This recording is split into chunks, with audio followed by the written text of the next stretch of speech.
Hey everybody, and welcome to Real Film Talk, a show about everything from the biggest blockbuster hits to award-winning indie darlings. We like to take a look at today's top films a bit more critically than your average viewer, putting my film studies degree to the test. I'm your host, Cassie Bauer, and today I am joined by Cooper Lipsky. Cooper, do you want to introduce yourself? Tell us a little bit about what you do here. Yeah, I'm Cooper Lipsky. You may have recognized me from a couple places, Okay. right? KQAL radio here, right on the airwaves, I work for ESPN. That's my greatest bit I'm got going right now. Yeah? Like I'm just the ESPN broadcaster. People are like, you talk about it too much. I'm like, that's the entire point.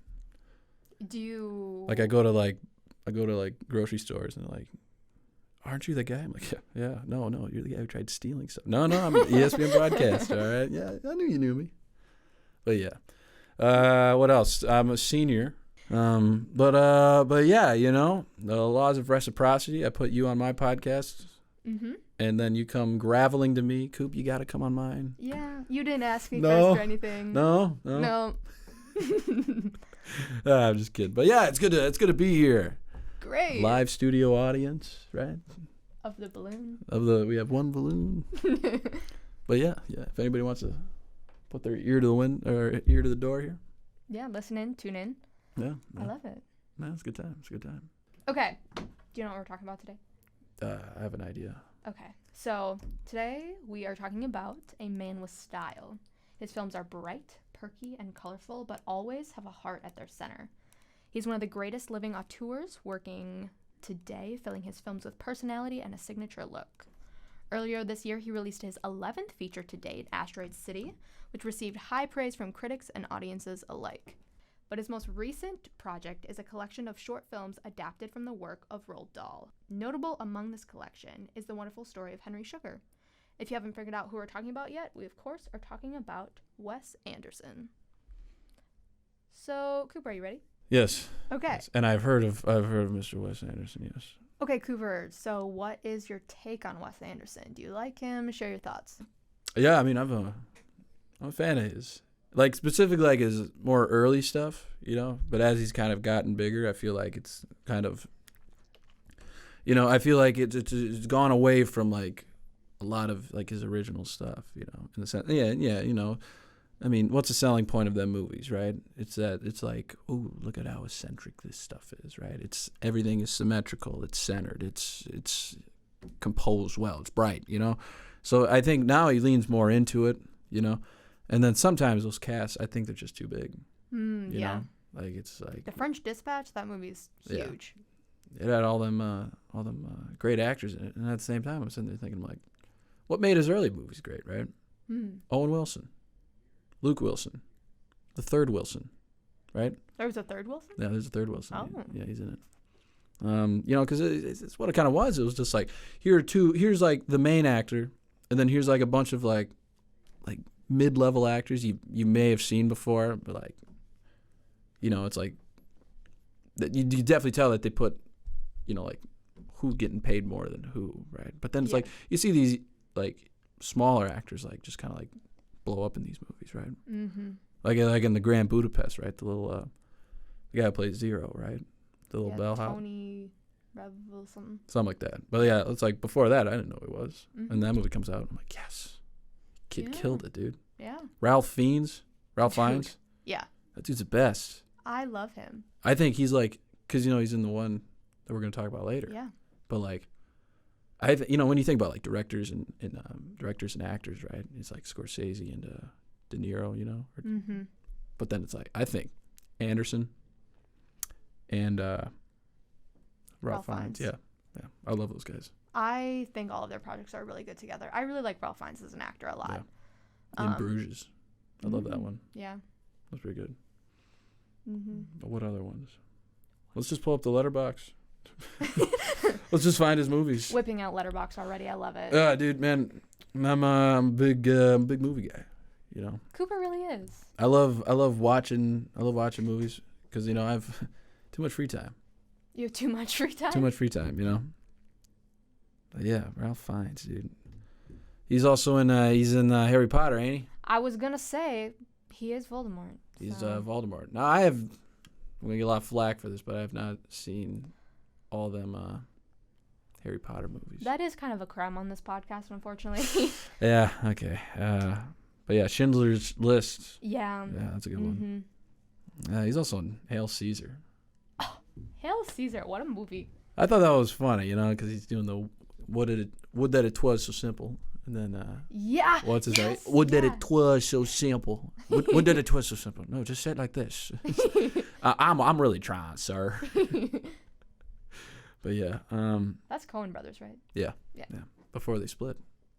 Yeah. Because they're working their own thing now. Mm-hmm. Yeah, it's a big fan, Ralph Fiennes. Me too. Yeah. He's in a bunch of Luca Guadagnino movies, and he was in The Menu, which I really liked at first. Upon reflection, it's kind of silly, but I thought he was good in it. Because like all the marketing for that movie was like, yeah, they're eating people. I thought they were gonna eat people. Look what's on the menu. It's people. And I go, I don't want to watch that. And that was right around the time that Bones and All came out too. So it Ah. was just like cannibals in the theaters. Yeah, what's up with that, dude? Not a fan. But then again, I didn't see that one, so I didn't get around to it. I just heard that. It was like, yeah, it's probably pretty good. It might eat people in that movie, but they didn't. They don't. It's good. Yeah. It's good. But yeah. Anya Taylor-Joy eats a massive cheeseburger. I'm hungry now, dude. I'm real sorry. You can go get a cheeseburger after this. I might walk to McDonald's. Cheeseburger in paradise? Perhaps. Okay, so Just gonna cut all this, man. There's nothing you can salvage from this interview. no, there is. Oh. You are wise, Cooper. Yeah. Yeah, I think you're very smart. Never be the smartest guy in the room. That's what I always say. Yeah. Because how many smart people, you walk into a room, you're like, that guy's just a pompous airhead, dude. Right? Nobody likes that guy. Nobody likes that guy. I play the fool. The wise fool, perhaps. The wise fool, yeah. Yeah. Just taking it easy. I like it. It's a good attitude. But this is not about psychology. This isn't therapy. We're talking movies here. Okay. Let's talk some movies. All right, back at it. Wes Anderson. Wes Anderson, dude. Yeah, he's flashy. He's very flashy. He loves his saturated Oh my goodness. He's flashy and he loves all of those saturated colors. But I think like at his heart and what people like always kind of ignore is that he's such a strong storyteller too. Yeah. Like he loves to tell all of these stories about like loners and outcasts and people who just like don't quite fit into the mold. Yep. Whereas like everybody talks about like all of like the formal elements that he does. So like he, uses all these center framings like you talked about, and he has this really restrictive color palette that's super saturated, and the way he like moves the camera and everything. All of that's super, super great. But he does tell nuanced stories, and he uses those elements to enhance and evoke emotions, which add to the narrative that he's creating. Would you agree? Yeah. I like how you mentioned the loner, because like his first movie, right? You ever seen Bottle Rocket? No. Oh. I've been meaning to. I haven't seen all of his films yet, but It was like when French Dispatch was coming out. I like sat down. I'm like, I'm gonna watch all his movies. Really? Yeah. Wow. I got to work. Nice. Like I have them all ranked. Okay. But yeah, I might catch some flack for some of these ones. Did you want to share your ranking? I mean, if you'll allow it, should I go from top to bottom or bottom to top? Oh, bottom to top. Bottom to top. Naturally, All you right. got to build the suspense. All right. All right. So number 8, I think. Number 10, right? Because this was before what's the recent one? Before Asteroid City? Yeah. Okay. That's where I ranked them. Okay. Number 10 is The Life Aquatic with Steve Zissou. I didn't like that one too much. Okay. It has its moments. Yeah. I like that the soundtrack was like, it was like that. Have you seen it? No. Oh, well, there's a French guy and he like plays like French covers of what's his name? David Bowie songs. Oh. Yeah. He plays like French covers of them songs. Yeah. And I like that, but outside of that, it's like, Okay. I think it really it was all over the place, Okay. Is that the one that's got Willem Dafoe, like in like the beanie? Yeah, or the something? beanie. Yep. No, Okay. like Bill Murray. Yep. Like Okay. it's. I think it tried too much, and I think that's where you start seeing, his style start to change a little bit. Okay. So where does that fall in? Like, is that like kind of middle of his films? Yeah, kind of. I mean, I have to take a look it's back. 1, 2, 3. It's his fourth feature film. It's fourth feature film. Yeah. Yeah. So it's there, about in the middle, right? Okay. Number 9, I have Moonrise Kingdom. I know. That's like People like that one a lot. Yeah, they do. Okay. And I'm like watching, I'm like, like don't be wrong, like the story's all right. The colors are nice because like on the fall on that New England island or whatever. Mm-hmm. You know, I like that. That was cool. Okay. The kid with the raccoon hat, he's pretty good. Classic. I want a raccoon hat. Yeah. I think I'd pull that off. Just walking around town, raccoon hat. I'd be like, That- there's Coop in the coon hat, man. That is a Cooper move if I've ever seen one. Yeah. The Isle of Dogs comes in Yeah. at number 8 for me. You know, once again, it's like the big cast. Mm-hmm. Yeah. Trying to do much. I didn't like the Isle of Dogs that much. I remember seeing it when it came out, and I was like, but I feel like I wasn't like super tuned into who Wes Anderson was yet. Mm-hmm. So I just kind of thought it was, I don't know. I wasn't in on it yet. Yeah. Number 7, Bottle Rocket. Like Okay. that's like a comfort movie for me. Yeah. In a sense. But then again, a lot of these Wes Anderson ones are, because I mean, you know, it's the first part of the movie. I love it, you know, because it's like about these guys, right? And one of them's trying to get his life together, and the other one's like, I don't know, because it's Owen Wilson, and then they have this one guy, and it's like one's trying to get his life together after leaving a mental hospital. The other one thinks he has more problems, and he leads on, you know. So he's like looking for a role model in life, you know. Okay. And yeah, it's kind of fun. It's kind of fun. Okay. And then at number 6, A French Dispatch, which now looking back on, I might flip those ones, you know. Okay. You know, because it's like it was the newest one. You know, Okay. Like Do you now have that I like a think recency bias on it? Yeah. Okay. Yeah, I think I've seen that one more. Number 5 is Rushmore. Rushmore. You seen that one? Mm-mm. There's so many. I wrote a review on it, right? Yeah. On Letterboxd, you know, it's only like 4.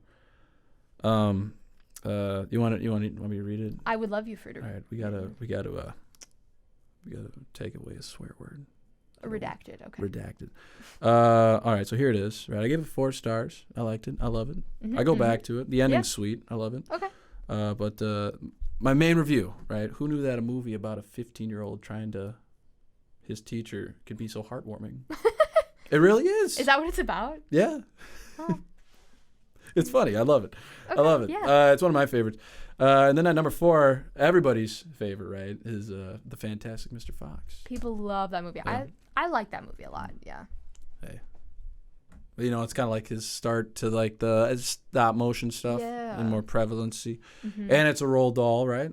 It is. Yep. Yeah. Mm-hmm. And we could segue into that if you wanted to the new ones, but no. Yeah. We gotta finish. We got to finish the list. Yeah. All right. Then at number 3. Now, some people don't like this one, but every single time I watch it, I'm like, yeah, I think it gets better every time I watch it. Yeah. And it's a Darjeeling Limited, Okay. you know.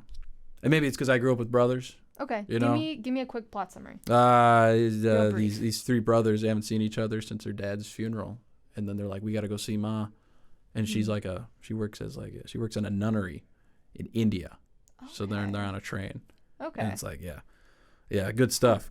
Love it. Number 2, which these 2 could be interchangeable, but number 2 / number 1, the Royal Tannenbaums, and then the Grand Budapest Hotel. Those are both so good. I love Royal Tannenbaums, and then when I think about it, I'm like, yeah, probably, you know, it's because it's like Ralph Fiennes. That's the one thing that's like interchangeable, because I'm like, yeah, I love that. You know, I love the Royal Tannenbaums because, you know, it's Gene Hackman, you know, and he plays that old guy, and it's even funnier knowing that he hated Wes Anderson on set, which is hilarious. Really? Yeah, like he hated doing that whole movie. Way. But just like him, my favorite line from the movie is who wants to get cheeseburgers and hit the cemetery? That's my favorite line. I'll just quote that in public. Like, do people know what you're talking about? Or no, not? definitely not.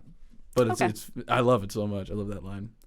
And then, you know, Grand Budapest. I think that's as Wes Anderson as you could get, because that's in the center of it. It's still just a story.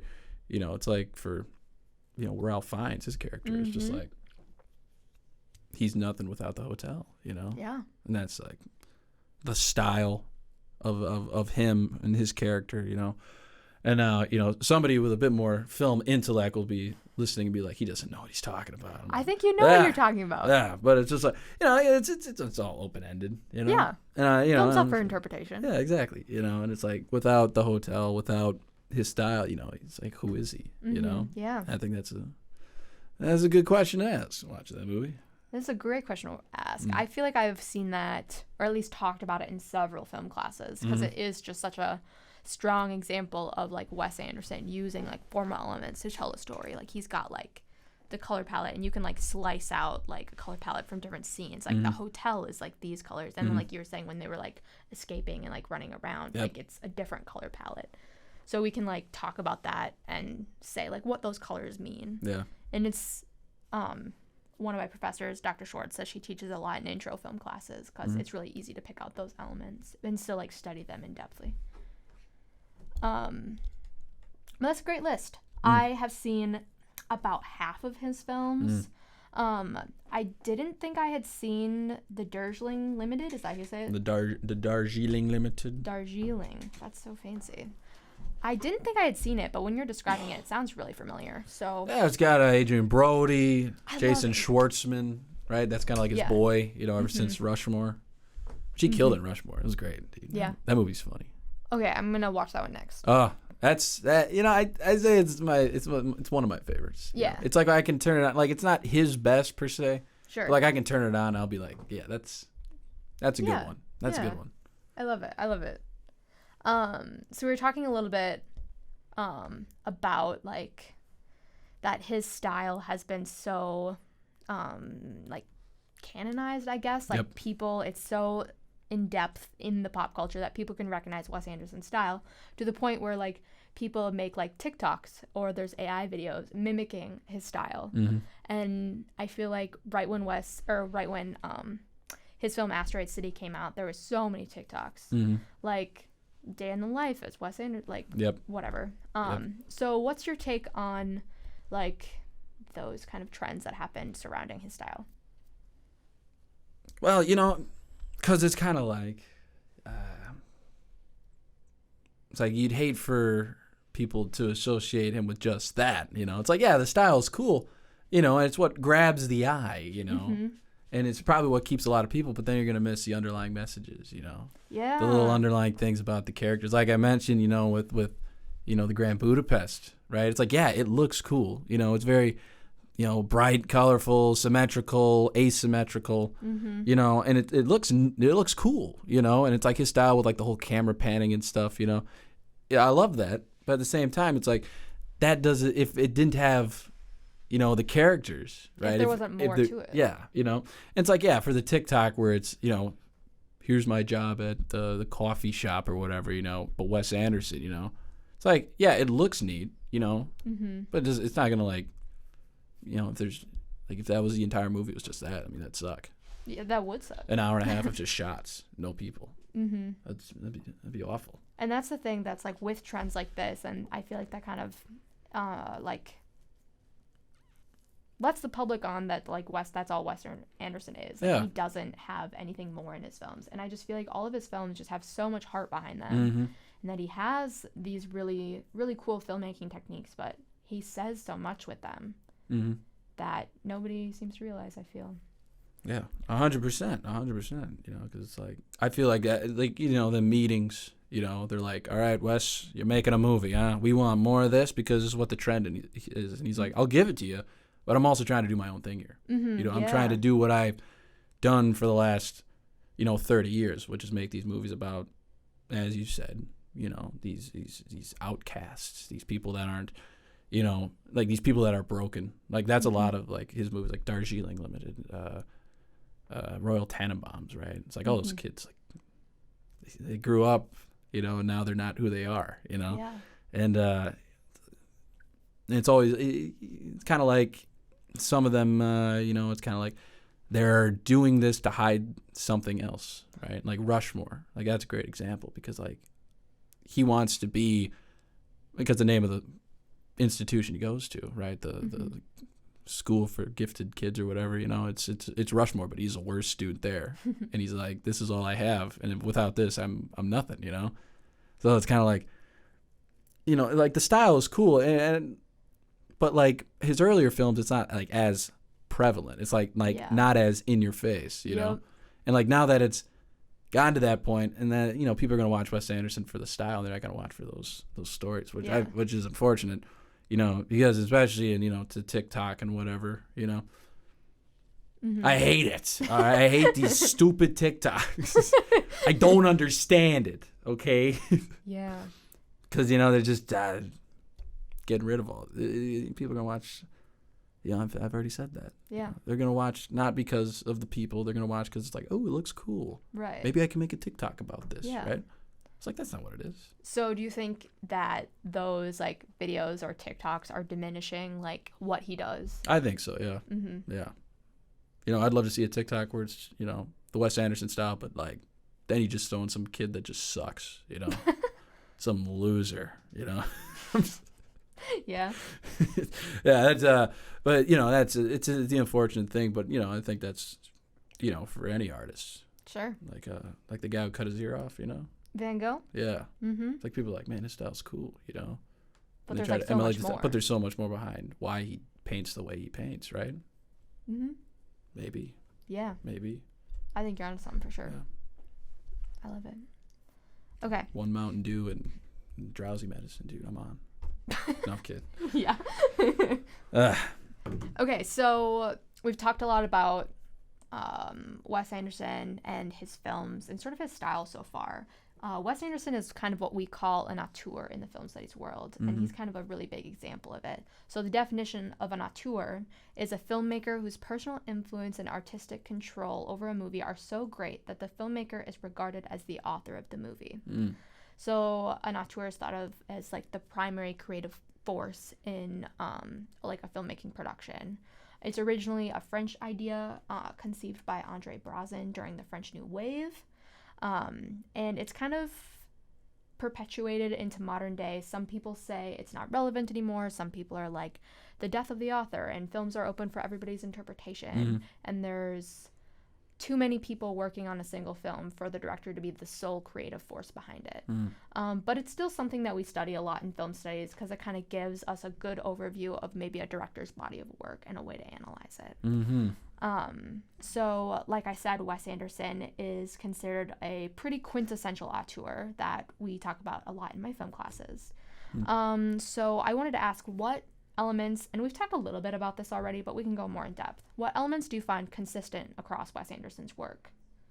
It's the themes of Outcast. We've mentioned that. We talked about that, and the style, the colors. I mean, that's kind of like when you say Wes Anderson, 2 words. What do you got, Cassie? What is the first thing that pops in your head? Wes Anderson. Well, what's going on? I think saturation and like camera pans. There you go. Those are many words, not 2, but yeah, that's 2 ideas. That worked. 2 ideas. There you go. So I mean, that's yeah. It's like Scorsese in Boston. People in Boston. It's like the same thing. But yeah. So okay.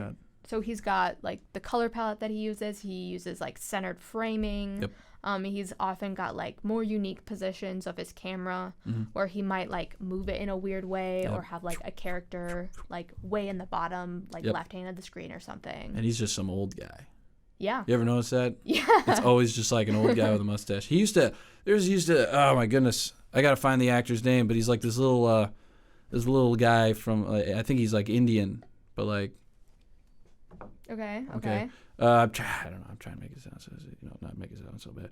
But he's what's his name? He plays Pagoda, and that's a guy. Kumar Palana, and he's like look at that guy, right? And he's like in it. He's like all of Wes Anderson's movies, and then is he really? Yeah, I believe he passed away like a couple of years ago.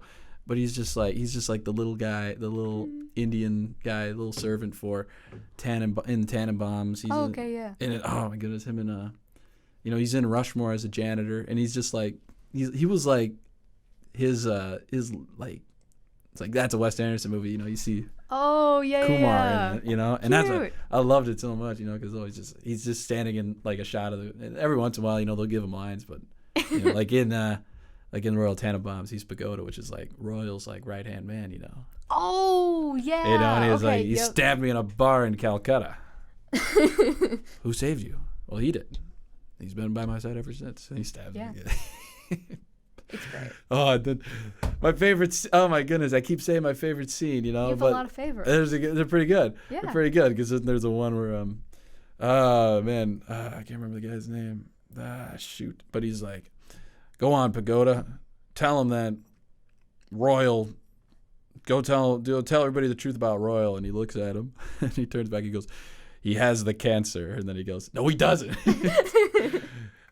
Because he's trying to play off he has stomach cancer. I'll find that guy's name too. Hold on. Okay. Because you'll know it. You'll know it. Yeah. You'll know it. I Hold on. love the Royal Tenenbaums. It's so good. I love that one so much, man. I love it so much. Danny Glover. Danny Glover. Yep. That's right. Yep. It's like, go on, tell him. He has the cancer. No, he doesn't. Oh, I love that scene so much. But Have you seen the SNL Oh Wes yeah, Anderson parody? What's it called? The charcuterie of late night something. Like the Charcuterie. That's not right. The Midnight Coterie of Sinister Intruders. Yes, there it is. Do you like that? That's funny. Yeah. Yeah. I feel like that's like doing way more than like the TikTok trend thing is. Yeah. Because it's like. Oh wow. That's Edward Norton too. Yeah, he's playing Owen Wilson, which is hilarious. Like it's paying more homage to like his style, and it's like doing it justice. Yeah. Versus like with TikTok. What do you think? We didn't talk about AI. Have you seen any of the AI videos? Oh yeah, like this is Wes Anderson but Star Wars. Yeah. Yeah. No. Some people like hate AI. Yeah. You know, like I can understand that. You know, like if you're trying to pass off art as your own. Yeah. You know, but boys and I, we just, you know, it'd be like, we go on AI and it's just, you know, Joe Biden eating spaghetti. You know, it's just, you know, stuff like that. You know, it was funny. It was funny stuff. It was funny. Yeah. Mm-hmm. So we talked about the elements that are consistent across Wes Anderson's work. Why do you think he does this? Give us an artistic idea. Give us an interpretation. Can you dumb down the question for me? So, like, he uses these color palettes, and he uses the framing, and he uses the camera angles and movements. Mm-hmm. But what, like, is the purpose of it? What effect do you think it has on people?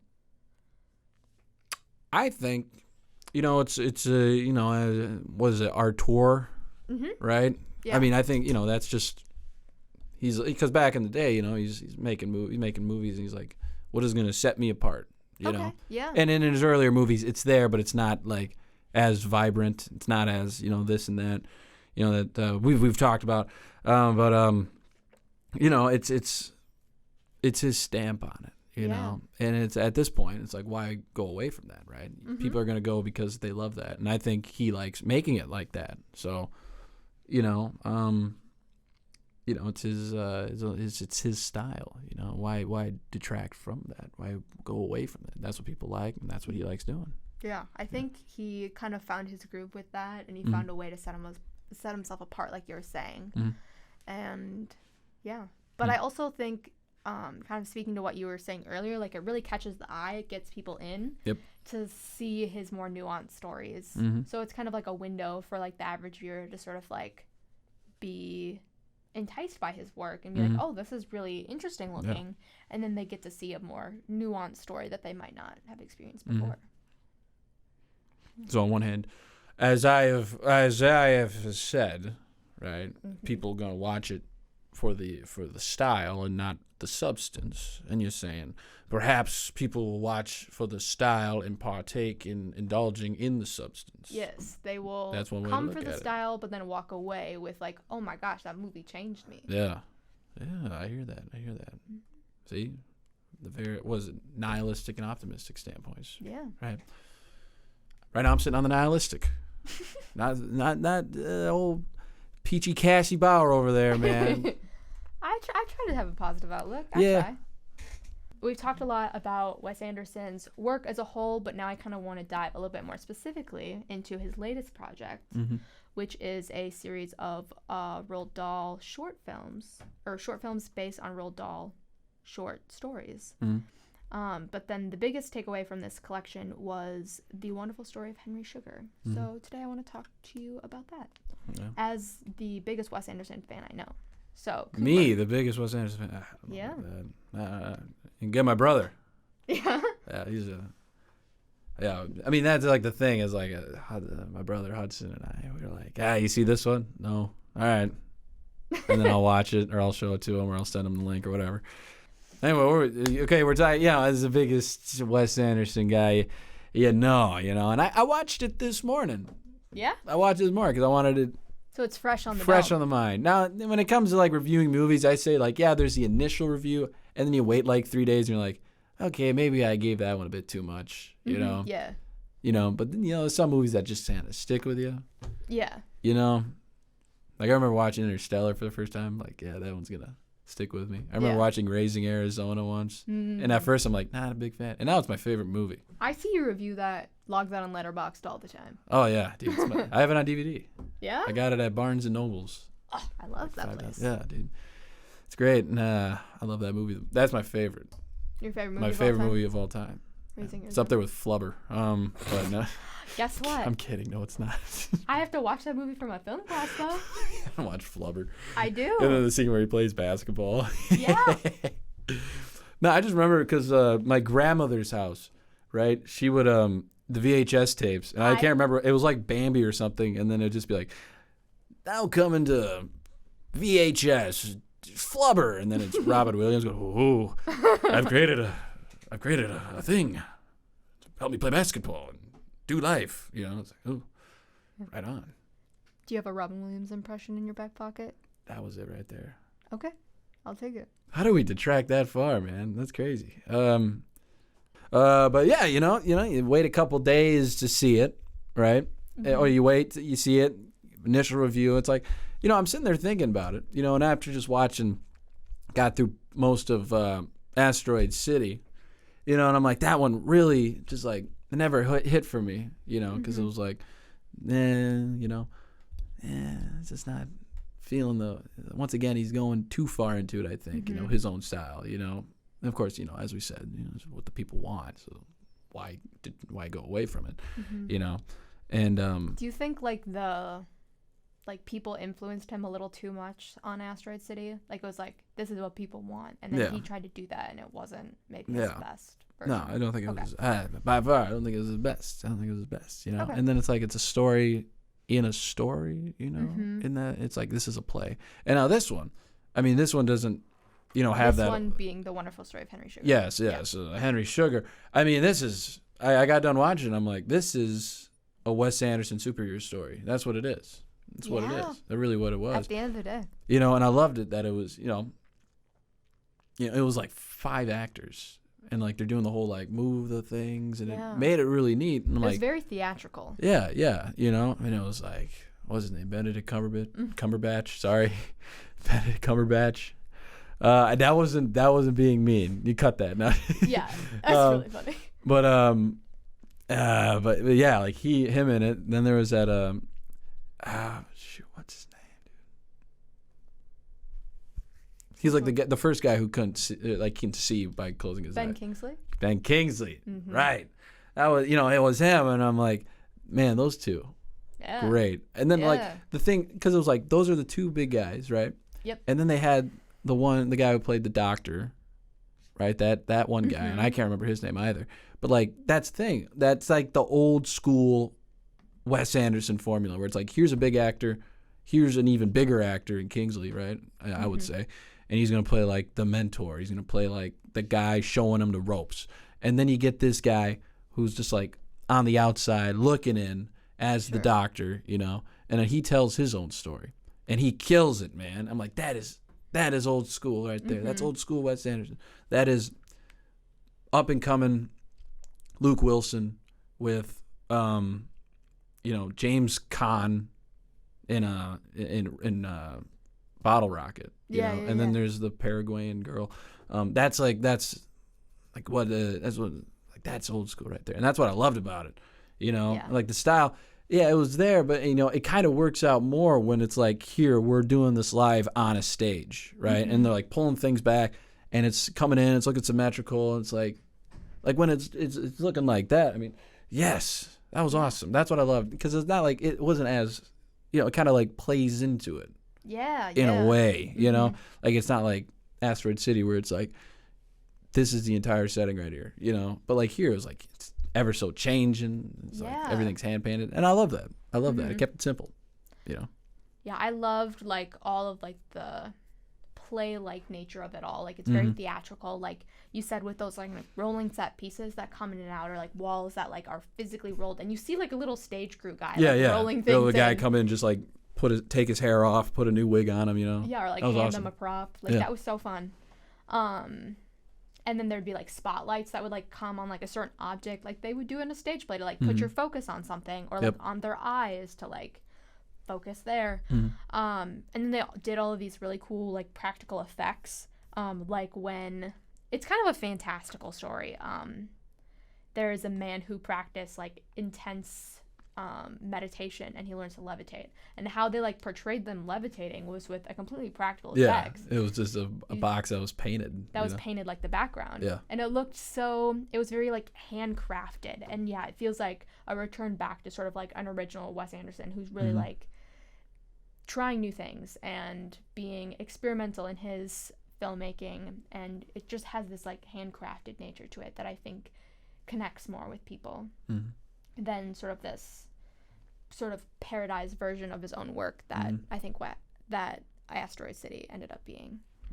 And that's like another thing too about like Wes Anderson movies, right? Because like the Royal Tenenbaums, it comes out and tells you like, hey, this is a book.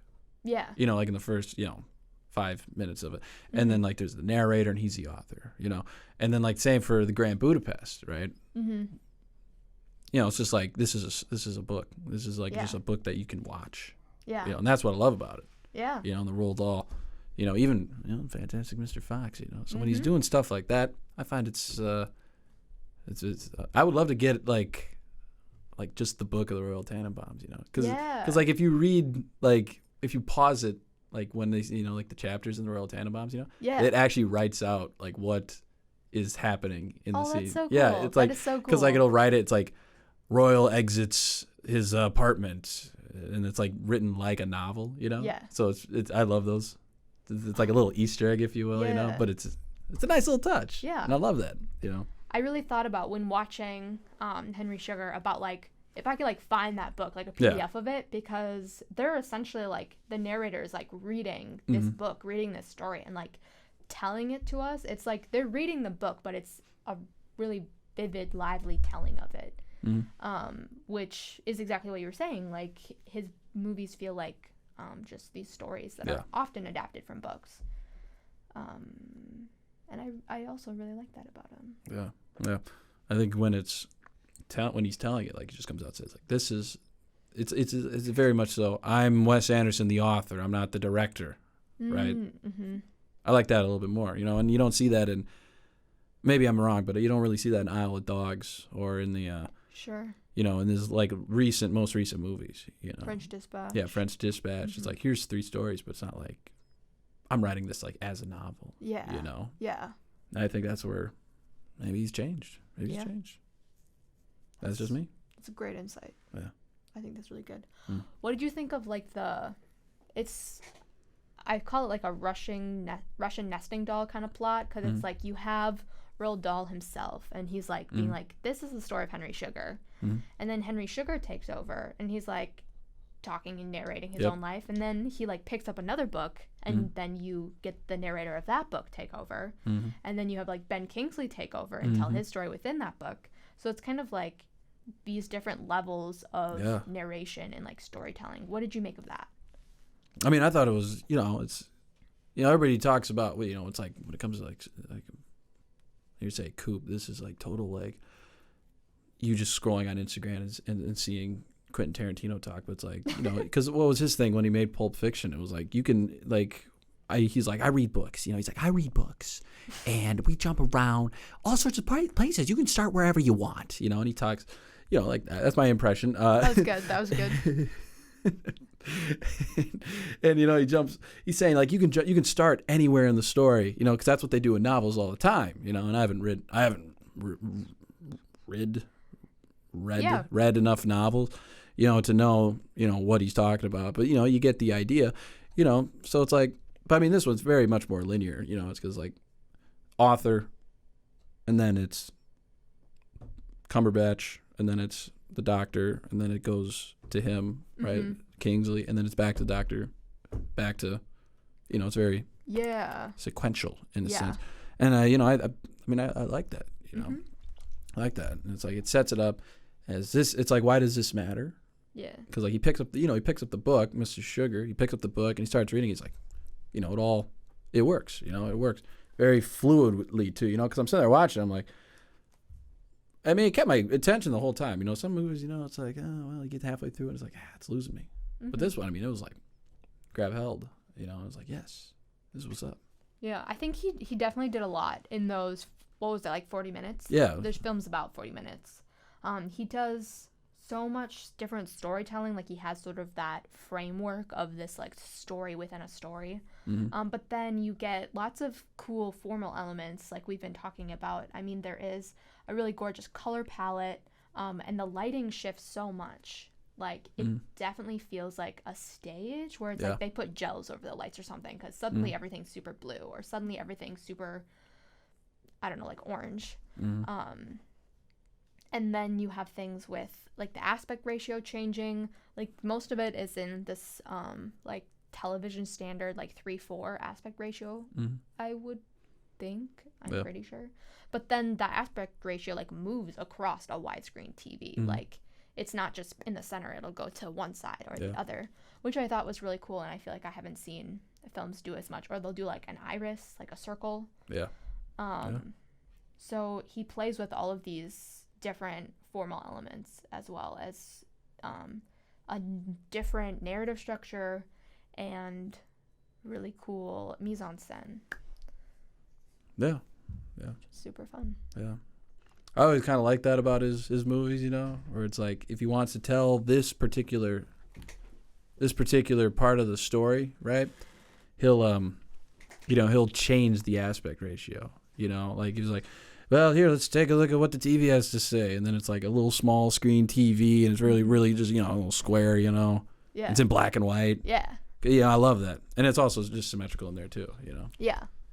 And I always like that. And then I'll just cut back to him just kicking it, his regular style.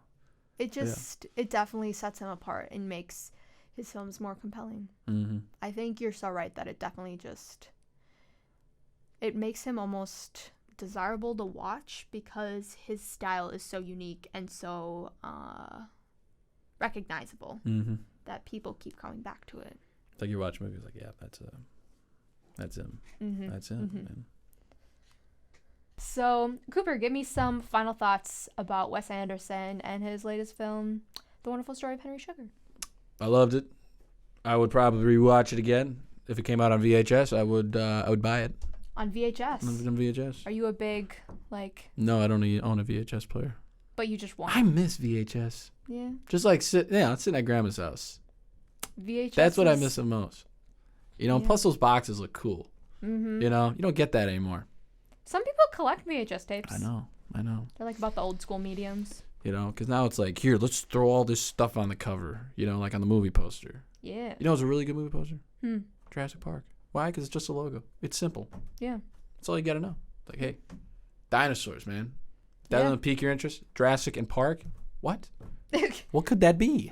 What more do you want? Dinosaurs eating people? But even that's a good story in itself. But yeah. Yeah. I love that movie. I just wrote an article about movie posters. Yeah? Yeah. I talked about there's like 4 different kinds of movie posters that a studio will release. So they got the domestic release. They got the Chinese release. Oh, I didn't even talk about that. Oh, where they have to cut certain colors of people out. Yeah, it's so inclusive. Hey, that's what they do. That's not me That's not being. I'm not dissing you. No. I'm dissing studios. But yeah, there's a teaser poster, a main poster, a character poster, and an awards poster. Yeah. There's examples of it? Yeah. I might have to check that out. It's not that in depth, but it's on the same site that I post the podcast to. And I got to figure out what that website is. It's called POV Winona. POV Winona. Yep. What does the POV stand for? Point of view. Oh, okay. Because, nowadays, TikTok. The POVs aren't POVs. The POVs aren't POVs. Exactly. It drives me up a wall. Oh. Same here, man. Same here. I'm glad we're on the same page about that. Okay, well, I think we are entering lots of tangent territory, and we're about an hour. Yep. So I like to have these around somewhere between a half hour and an hour. So. Oh, well, you'll have plenty of stuff. Oh, yeah. Yeah. Yeah. Cooper, thanks so much for coming on the show. Yeah, I just want to take a sec. Where can people find you? Is there anything you want to plug? Well, where can't you find me is a real thing, right? 89.5 KQAL. You can find me on YouTube. You can find me on YouTube, Letterboxd, Instagram, X, LinkedIn. You just check out by Coop My Pants, and you can never go wrong on anything. So Yeah. yeah. Letterboxd is I Coop My Movies. I Coop My Movies. Yeah, we had to mix it up. But yeah, you can also listen to my podcast. Cassie was on it once. Perhaps a second time. She wants to. I'll do it again. Okay. Cool. But yeah, you find that the Sly Dog Studios presents the Doghouse with Coop every Wednesday on Spotify, Apple Podcasts. We're legit. Okay, to wrap this up, you can read my work over on The Winonan, where I write weekly film reviews, or over on a website called Film Obsessive, where you can read my in-depth reviews as well as some longer analysis pieces that I write. You can find me on Letterboxd, where I write really, really brief reviews of movies at Cassidy_Lynn. And then you can also tune in right here every other week on the POV Winona blog to hear a critical conversation about the latest film releases. Episodes are released every other Friday at noon. Thank you so much for joining me on today's episode of Real Film Talk.